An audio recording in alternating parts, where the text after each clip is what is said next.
شکر اللہ سبحانہ و تعالیٰ کے نام سے ایران کا اسرائیل پہ حملہ اور اس کا سیاق و سباق، اس کے اثرات۔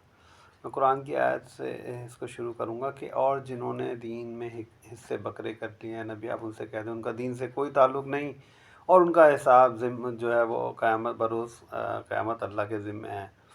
ایران نے حملہ کیا ہے اسرائیل پہ، بہت انفارچونیٹ ہے کہ اس کو متنازع بنا دیا گیا ہے۔ ہم تو بظاہر چیزوں کو دیکھیں گے، جو ابھی آن گوئنگ فلسطین جو ہے، فلسطین کے اندر جو نسل کشی ہو رہی ہے، تو چونکہ ایران نے اپنا ہی سیلف جو ان پہ وہاں شام میں جو ان کے کونسلیٹ پہ حملہ ہوا تھا، 9 شہید ہوئے تھے، تو اس کے جواب میں جو کہ آپ یہ دیکھیں جو دجالی قوتیں ایک طرف ہوئی ہیں، باقاعدہ دجالی قوتوں نے سپورٹ کیا اسرائیل کو، اور فزیکلی اور ہر طرح سے وہ ایک ہوئی ہوئی ہیں۔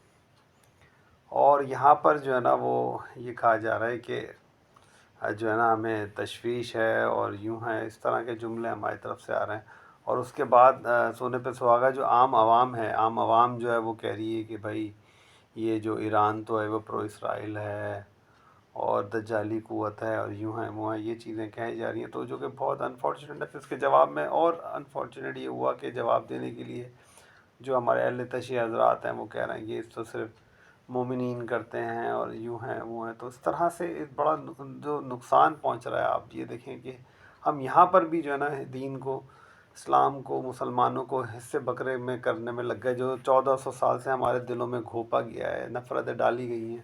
اللہ کے واسطے اس کو اوائڈ کیجئے، ایک ہو یا کوئی حل بتائیں، سلوشن کیا ہے۔ دیکھیں قیامت تک میں کہہ رہا ہوں اہل تشیع اکیلے لڑتے رہیں کامیابی نہیں ہوگی، سنی اکیلے لڑتے رہیں کامیابی نہیں ہوگی۔ اتحاد دونوں کے شیعہ سنی کے اتحاد سے ہی، جو کہ کبھی جو زیونسٹ ہیں اور دجالی قوتیں ہیں وہ کبھی نہیں ہونے دیں گی۔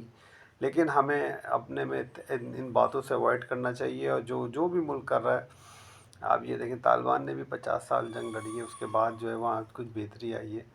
ہوتی جو ہیں، اس کے لبنان، حزب اللہ اور آپ کا حماس اپنی جگہ ہر کوئی ایفرٹ ڈال رہے ہیں۔ دیکھیں مسلمانوں کو تو ایک ہونا ہے نا، اگر اس طرح سے ہی ہم اختلاف ڈالتے رہیں گے ایک دوسرے سے، یا تو سولوشن دیں اور کوئی کمپلیٹ سولوشن دیں کہ بھائی کیا ہے، کمپلیٹ سولوشن کچھ بھی نہیں ہے۔ جو کا ایگزسٹنگ جو بھی چیزیں ہیں وہی آپ کو انفراسٹرکچر لوگوں کو یوز کر کے آگے چلنا پڑے گا، ڈائریکشن صحیح کرنا پڑے گی، بیسکس صحیح کرنا پڑیں گی۔